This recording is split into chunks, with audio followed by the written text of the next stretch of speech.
Today, we are diving into one of the most important and, honestly, most intense books in all of political philosophy, Thomas Hobbes' Leviathan. It was written way back during a civil war, and it basically boils down to a stark choice. Do you want absolute chaotic freedom, or do you want absolute ordered safety? It's a trade-off that, as we're about to see, every single society is still wrestling with today. Now really, just stop and think about that for a second. No police, no government, no rules, nothing. What would our lives actually look like? Hobbes thought about this a lot, and he came up with a very specific and very grim answer. That's it. That's the punchline.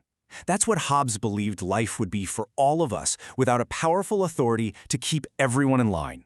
This single, terrifying phrase is pretty much the foundation for his entire argument for why we absolutely, desperately need government.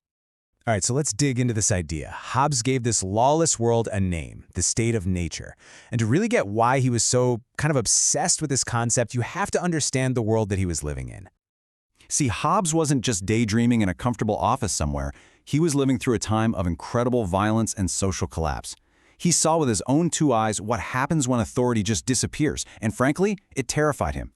Leviathan was his master plan to make sure that never happened again. So here's the crucial thing to get about Hobbes. For him, this isn't about people being evil deep down, not at all. It's about what perfectly rational people would do in a world with no safety net. In the state of nature, you're not driven by morality. You're driven by the most basic instinct there is, survival. So Hobbes basically breaks down the logic of how you get to chaos. He said there are three main things that drive us. We compete for stuff, we're constantly worried about our own safety, and we want a good reputation.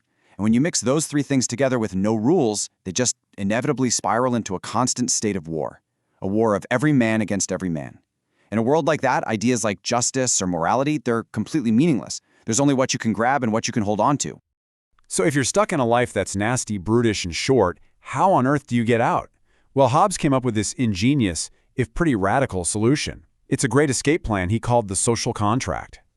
The whole thing is a pretty logical three-step process. First, everyone has to look around and agree, yep, this is unbearable. This isn't working. Second, everybody has to agree at the exact same time to give up their freedom to do whatever they want. And third, and this is the absolute key to the whole thing, they hand over all of that power to one single authority, the sovereign, whose one and only job is to keep the peace. And you can hear in Hobbes' own words just how total this has to be. This isn't about lending power or creating checks and balances. No, it is a complete and irreversible handover of power to create an authority so strong that it can put an end to that war of all against all.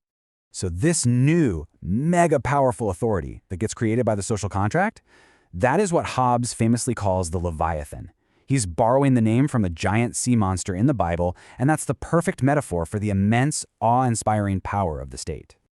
He calls it an artificial man because, well, we, the people, build it through our agreement. And it's a mortal god because here on earth, its power is absolute. It's designed to be so powerful, so intimidating, that nobody in their right mind would ever dare challenge it and risk sending everyone back into that chaotic state of nature.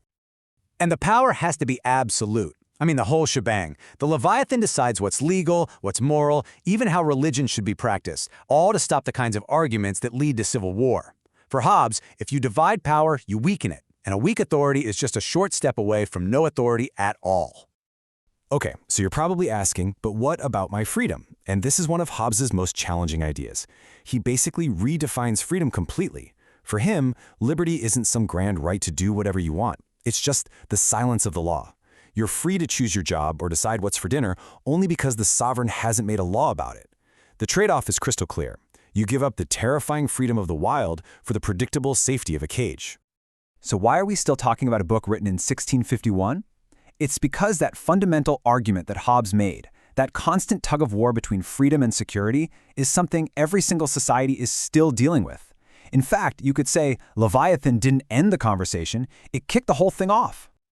All these other famous thinkers who came later, guys like John Locke and Jean-Jacques Rousseau, they took Hobbes' core idea of a social contract and ran with it. They built entirely new philosophies on top of it, arguing for things like more individual rights or government by the people. In a lot of ways, modern political philosophy is just one long response to the questions that Hobbes first dared to ask. Now, of course, Hobbes has had his fair share of critics over the centuries. I mean, the most obvious one is that his system sounds like a perfect recipe for tyranny. People argue his view of human nature is way too dark, that he totally ignores our ability to cooperate and feel empathy, and maybe the scariest part for a lot of people is that it leaves you with absolutely no right to fight back against a cruel ruler, no matter how bad things get. But look, whether you agree with him or not, this is the real power of Hobbes. He forces us to look at the hard trade-offs. He makes the uncomfortable argument that you just can't have it all. You can't have perfect freedom and perfect safety. Every society has to figure out where on that line it wants to stand. And this quote right here, this really gets to the core of his thinking. For Hobbes, promises, treaties, laws, they're all just words on a page unless there's a power big enough and strong enough to enforce them. Without the sword of the state, we're right back where we started, in a world full of promises, but absolutely no security. So I'll leave you with the very same question that Hobbes left for all of us. It's a question we answer every single day with the laws we choose to follow and the governments we create. How much of your freedom are you willing to trade for safety? It's the essential dilemma, and it's why, hundreds of years later, we're all still living in the shadows of Hobbes's Leviathan.